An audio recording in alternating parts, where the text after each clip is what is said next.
नमस्कार, मैं हूं रत्ना और आप देख रहे हैं सी न्यूज भारत। वक्त हो चुका है मध्य प्रदेश बुलेटिन का। इस बुलेटिन में बात होगी ग्वालियर की, जहां शक्ति दीदी के रूप में ग्वालियर जिला प्रशासन ने प्रेरणादायी पहल शुरू की है।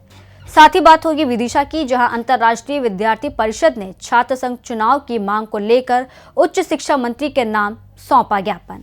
ग्वालियर में नए साल पर शक्ति दीदी के रूप में ग्वालियर जिला प्रशासन ने प्रेरणादायी पहल शुरू की है, जिसमें अब शहर के पेट्रोल पंपों पर फ्यूल डिलीवरी वर्कर की भूमिका शक्ति दीदी निभाएंगी। कलेक्टर रुचिका चौहान ने ग्वालियर के कंपू स्थित सुविधा पेट्रोल पंप पर पहुंचकर शक्ति दीदियों से संवाद कर योजना का विधिवत शुभारंभ किया, जिसके तहत ग्वालियर शहर के पेट्रोल पंपों पर अब महिलाएं भी फ्यूल डिलीवरी वर्कर का काम करती दिखाई देंगी।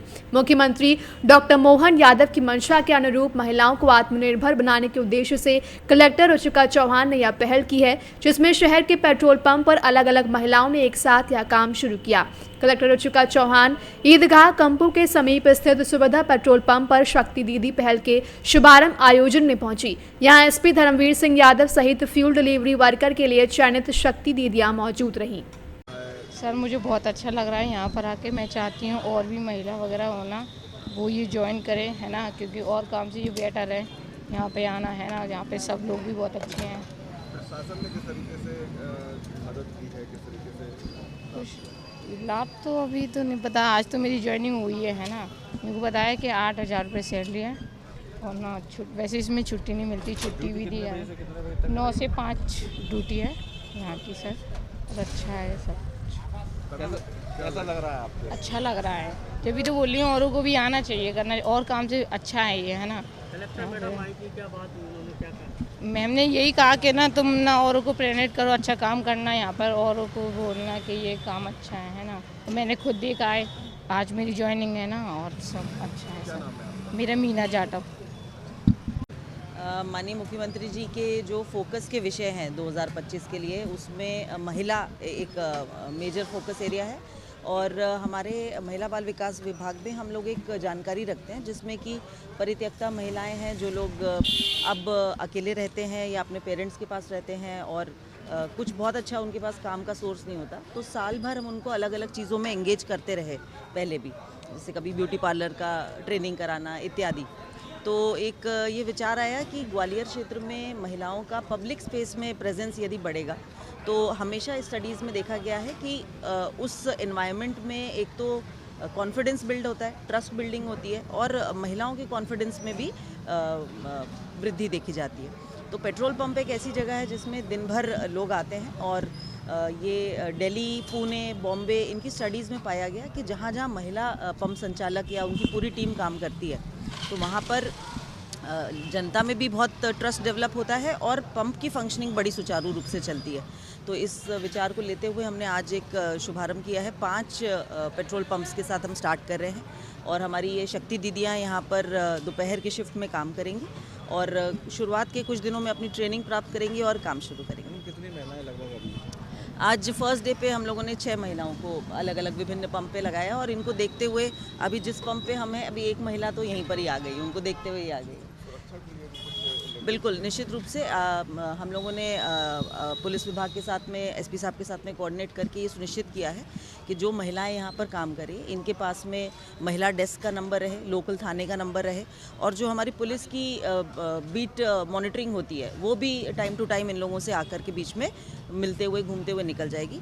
साथ ही आग्रह मैं करना चाहूँगी हमारे सभी सिटीजन से भी कि हमारी इन शक्ति दीदियों के साथ में आप बढ़िया व्यवहार करें, उन्हें मोटिवेट करें, आगे निकल के कुछ अच्छा काम करने का प्रयास कर रही हैं, तो आप लोगों का भी सहयोग अपेक्षित है।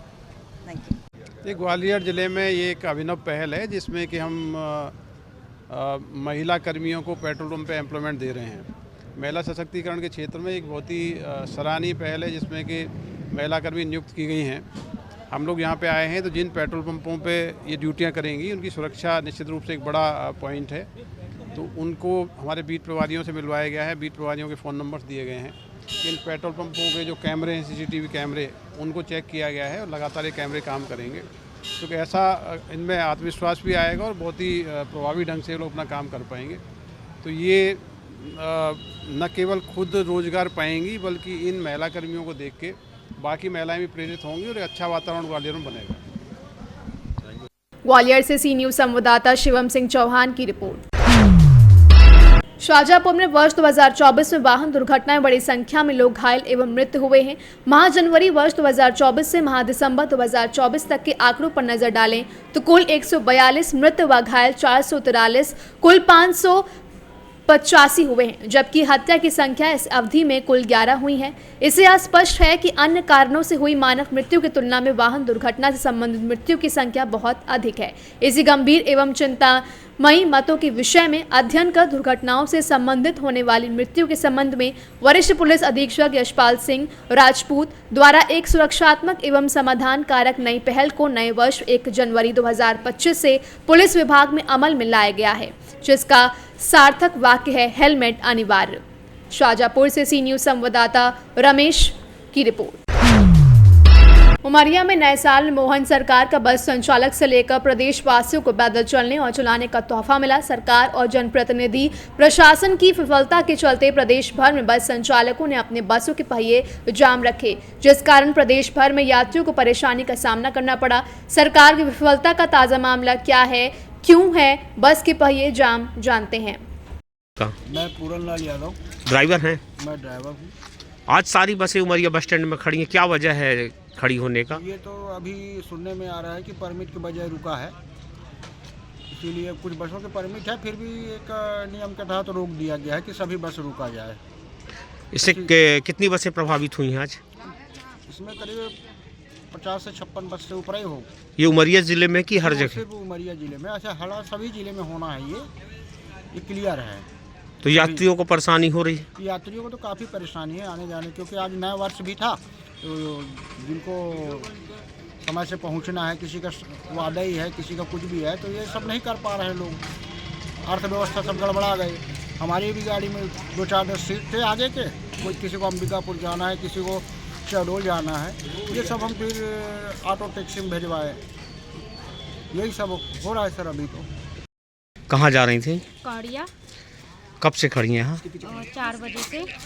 क्यों खड़ी हैं यहाँ पे, क्या परेशानी? नहीं चल रही। कब पता चला आपको? यहाँ आने के बाद। अब कैसे जाएंगी? पता नहीं। पढ़ती हैं आप लोग? आदर्श कॉलेज। आप बताइए, क्या नाम आपका? कहाँ जा रही थी? कहाँ जा रही थी? अब कैसे जाएंगी? पता नहीं। काफ़ी परेशानी है। संतोष कुमार सोनी। कहाँ जा रहे हैं सोनी जी? बिलासपुर। तो यहाँ कैसे जाएंगे अब? अब कोई साधन देख रहे हैं, बस तो बंद है।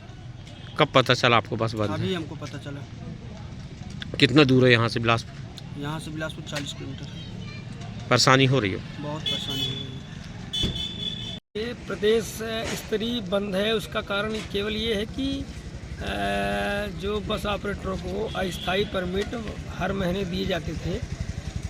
जब ऑपरेटर उसको आवेदन करता था तो टीपी परमिट जारी होता था, और वो लास्ट के एंड से ख़त्म होने के बाद 1 तारीख से 30 या 31 तारीख तक के लिए वैलिड हुआ करता था। अभी हमारा जो परमिट था 31 तारीख तक ही था, अस्थायी परमिट जो थे। अचानक आरटीओज़ ने मना कर दिया कि आपको अस्थायी परमिट नहीं दिए जाएंगे। अब ये बताइए कि इस दौर पे अगर बिना परमिट यात्रा करते हैं या कराते हैं, बसों का संचालन करते हैं अपन, तो पूरी लायबिलिटी बस ऑपरेटर को ऊपर आएंगी, और जिसका खामियाजा हमें और हमारे ऑपरेटर ड्राइवरों को भुगतना पड़ेगा। जब तक कोई परमानेंट सोल्यूशन नहीं मिलता तब तक गाड़ी चलाना संभव नहीं है। और स्थायी परमिट के लिए आप कह रहे हैं कि स्थायी परमिट दिया जाए, या कोर्ट ने कहा है कि स्थायी परमिट दिया जाए, तो स्थायी परमिट देने के लिए जो बॉडी स्थायी परमिट देती है वो सरकार ने नियुक्त ही नहीं किया है। तो जिसका हम ऑपरेटरों द्वारा कोई उसका कुल मिला के कोई गलती तो हमारी है नहीं कि हमने रोक रखा है कि हमारा परमिट रोका जाए या ना दिया जाए, स्थायी ना दिया जाए, स्थायी दिया जाए। मगर जब जो देने वाले गार्जियन हैं तो वो हैं ही नहीं, तो किसके माध्यम से परमिट ग्रांट होंगे स्थायी? ये मध्य प्रदेश सरकार का फैसला है कि आरटीओ का फैसला है? ये एक्चुअल में न मध्य प्रदेश सरकार का फैसला नहीं है। एक्चुअल में ये उनका कहना ये है कि सुप्रीम कोर्ट या हाई कोर्ट ने इस पर कोई डिसीजन दिया है कि अस्थायी परमिट में रोक लगाई जाए या 4 महीने से ज़्यादा ना दिया जाए। तो हम तो ये कह रहे हैं कि हम आज कई सालों से व्यापार कर रहे हैं, बसें चला रहे हैं, तो हमको स्थायी परमिट दे दिया जाए। मगर स्थायी परमिट देने वाला शख्स जो परमिट को देता है डिप्टी ट्रांसपोर्ट कमिश्नर, उनकी नियुक्ति सरकार ने की ही नहीं। तो कैसे संभव है कि परमिट हमको मिलेगा? बस का संचालन बंद होने से करीब कितने लोग पर प्रभावित होंगे? कितने लोगों का आवागमन रोज होता है यात्रियों का? देखिए, उमरिया ज़िले से तकरीबन 50 से 60 बसें उमरिया ज़िले से हर रूट पे, इवन जो विश्व प्रसिद्ध बांधवगढ़ है वो सैलानियों का एक बहुत बड़ा हब है। और नया वर्ष होने के साथ साथ कई लोगों का आना जाना लगा था। आज बसें प्रभावित हुई, उससे जनजीवन व्यस्त व्यस्त हुआ। हम ऑपरेटर भी परेशान हो रहे हैं, हमारे कर्मचारी भी परेशान हो रहे हैं।